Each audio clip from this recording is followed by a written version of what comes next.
Weekly Trading. 안녕하세요, 멘보사입니다. 위클리 트레이딩에 오신 걸 환영합니다.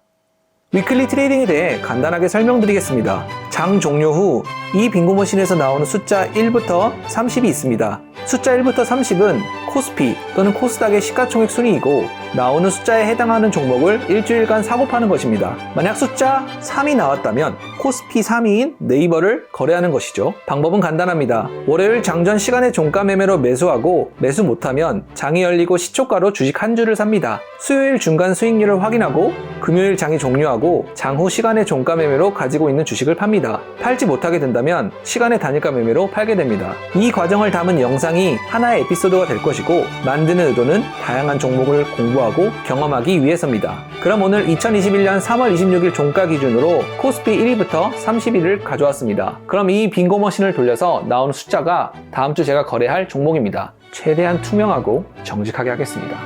지금 여기에는 아무것도 이제 공이 없는데요. 여기 안에는 1부터 30까지 번호가 들어가 있습니다. 긴장되는데요. 한번 돌려보겠습니다. 네, 숫자가 나왔습니다.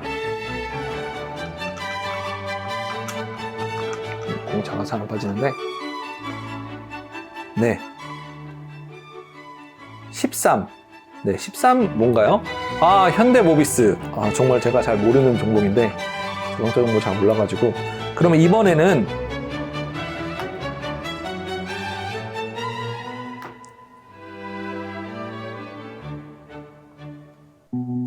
코스피 현대모비스가 되었습니다. 현대모비스를 다음 주에 한 주를 사고 팔아 보겠습니다. 그럼 다음 주에 뵙겠습니다. 신기하다.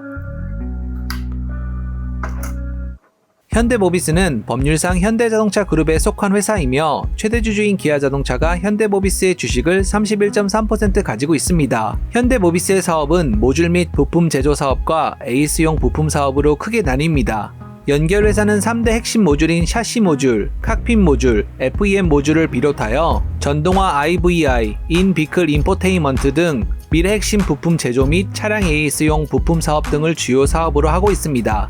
두 개의 사업 부문 중 모듈 및 부품 제조 사업 부분이 81% 정도 차지하고 있고 AS용 부품 사업 부분이 19% 정도 차지하고 있습니다. 지난 3년간 추이를 봤을 때 모듈 및 부품 제조 사업 부분은 비율이 늘었고 AS용 부품 사업 부문은 비율이 줄었습니다. 모듈은 세 가지가 있는데 모듈은 쉽게 하나의 큰 조립 단위로 결합한 것이라고 보면 될 것 같습니다. 주요 제품의 가격 변동 추이표의 품목별 가격은 대표 차종인 소나타 한 대 기준으로 산출하였는데 샤시 모듈과 칵핏 모듈은 가격이 오르는 반면에 FM 모듈은 등락이 조금 있는 것으로 보입니다. 이에 따른 원인은 제품별 사양 구성 차이와 평균 가격의 상승 및 하락으로 볼 수 있다고 합니다. 이런 모듈화는 1999년 현대자동차 그룹의 생산 전략에 따랐으며 3대 핵심 모듈은 샤시 모듈, 칵핏 모듈, 프론트엔드 모듈 FEM으로 생산하여 글로벌 시장에서 모듈 업체 중 강자로 부상했다고 평가하는 것 같습니다. 쉽게 샤시는 차대의 엔진과 변속기와 같은 부품을 하나의 큰 조립 단위로 결합한 모듈이고 칵핏은 우리가 운전하는 공간의 모듈이며 프론트엔드 모듈은 차량의 앞뒤의 모듈입니다. 앞서 현대자동차 그룹이 밝힌 대로 현대모비스는 부품 모듈화의 대표 주자로서 3대 핵심 모듈을 직서열로 공급하는 회사라고 이해하면 좋을 것 같습니다. 이를 제조하기 위해 사용하는 주 원재료는 제조 공장에서 사용하는 강재류와 석유화학 제품류가 있다고 합니다.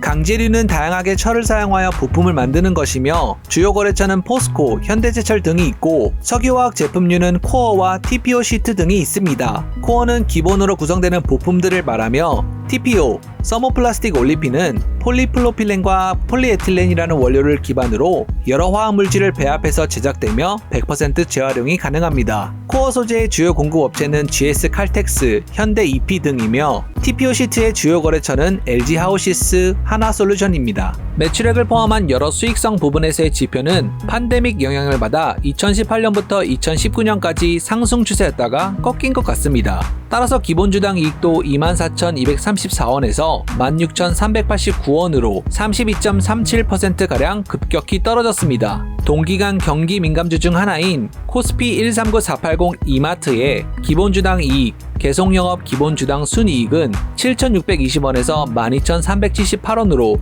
62.44% 오른 것을 보면 현대모비스가 상당한 타격을 받은 것으로 생각합니다. 2021년 3월 29일 오전에 장전 시간에 종가 매매로 한 주 샀으며 평당가는 28만 3,500원입니다. 사자마자 파란색으로 손실이 발생하는 것은 수수료와 세금이 포함되어 있기 때문입니다. 위클리 트레이딩 기간 중 다트에 게시된 공시는 6개였습니다. 월요일부터 수요일까지 5개의 공시가 있었는데요. 기업 설명회 IR 개최 관련 2가지 안내 공시, 장내 사업 및 경영계획 1가지 공정 공시, 주식 등의 대량 보유 상황 보고서 일반 1가지 공시가 있었습니다. 우선 기업 설명회 관련 2가지 공시는 모건 스탠리 버추얼 홍콩 서밋의 참가와 현대모비스 전략 및 신기술 발표 컨퍼런스 IR 데이 개최였습니다. 두 기업 설명회 모두 일반 투자자를 위한 설명회가 아니어서 참가는 할 수 없었습니다. 하지만 기업 설명회 자료는 현대모비스 홈페이지에 게시한다고 하였습니다. 장내 사업 및 경영계획 1가지 공시에서 현대모비스 중장기 전략 발표안을 살펴보면 현재 밸류체인에서 가까운 시기 2025년까지 소프트웨어와 하드웨어의 분리를 가속화하는 것과 먼 시기 2035년까지 서비스 제공자로서 AI 기술과 반도체 기술의 융합을 통한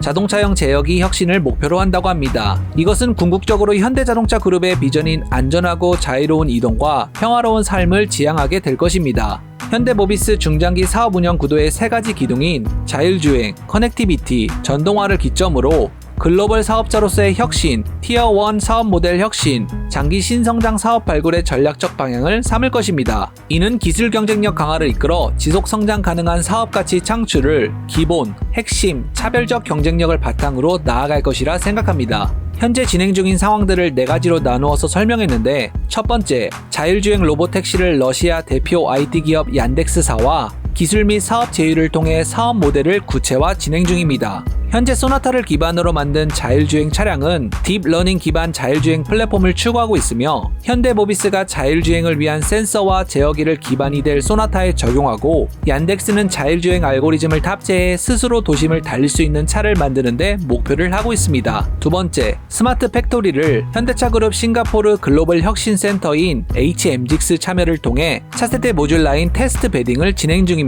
전기차 체계로 바뀌고 있는 자동차 산업의 흐름에 따라 밸류체인 제조 및 IT 기술의 혁신이 필요한 상황에서 공학적인 엔지니어링 인력 수준이 높은 싱가포르 도심의 연구소를 지어 각종 새로운 시도들을 싱가포르에서 시험해볼 계획이라고 합니다. 세 번째, 모듈러 아키텍처를 선도 유럽 5위 폭스바겐 모듈 전략 및 글로벌 티어1 벤치마킹을 완료하였습니다. 친환경차 핵심 부품 공장인 경기도 평택에 친환경차 부품 3공장에서 생산되어 미국 테슬라와 독일 폭스바겐 그룹에 공급할 가능성이 있다고 합니다.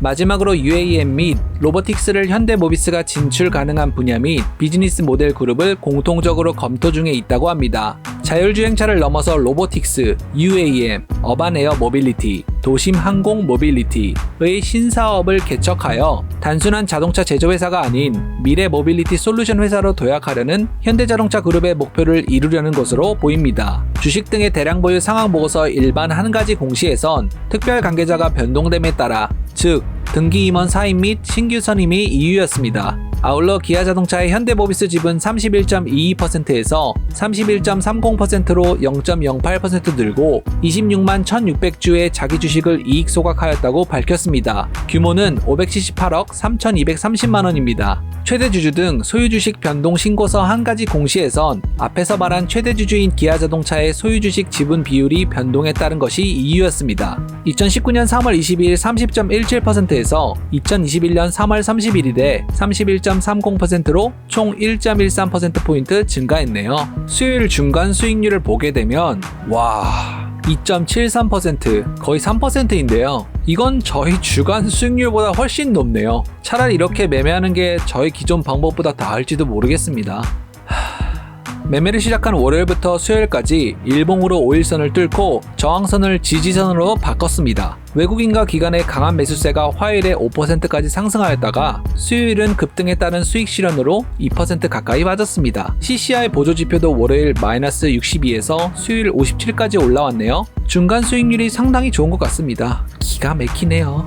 나머지 공시는 4월 1일에 올라온 것인데 풍문 또는 보도에 대한 해명 한 건이었습니다. 2021년 3월 2일에 회사가 공시한 것의 재공시로서 수소연료전지 관련하여 사업 방향에 대한 공장 추가 증설 여부는 검토하고 있으나 결정된 바가 없다고 하였습니다. 관련 내용이 확정되는 시점이나 3개월 이내에 재공시한다고 밝혔습니다. 제가 이번에는 정신이 없어서 금요일에 매도를 하지 못했습니다. 따라서 2021년 4월 5일 월요일 장전 시간의 종가 매매로 매도하였고 총 수익률은 7.6%, 수익금은 21,717원이었습니다. 그래프도 20일 이평선을 지지선으로 확실히 변경하고 거래량도 월요일에 비해서 2배 이상 늘었습니다. 기관의 보유수량이 느는 반면에 외국인은 줄어들었네요. 또한 CCI 지표가 과매수를 가리키고 있어서 조금 유의할 필요가 있어 보입니다. 이 정도면 정말 멘보사 기법으로 정하고 이렇게 하는 방법도 제 기존 방법보다 수익률이 좋을 수도 있지 않을까 싶습니다.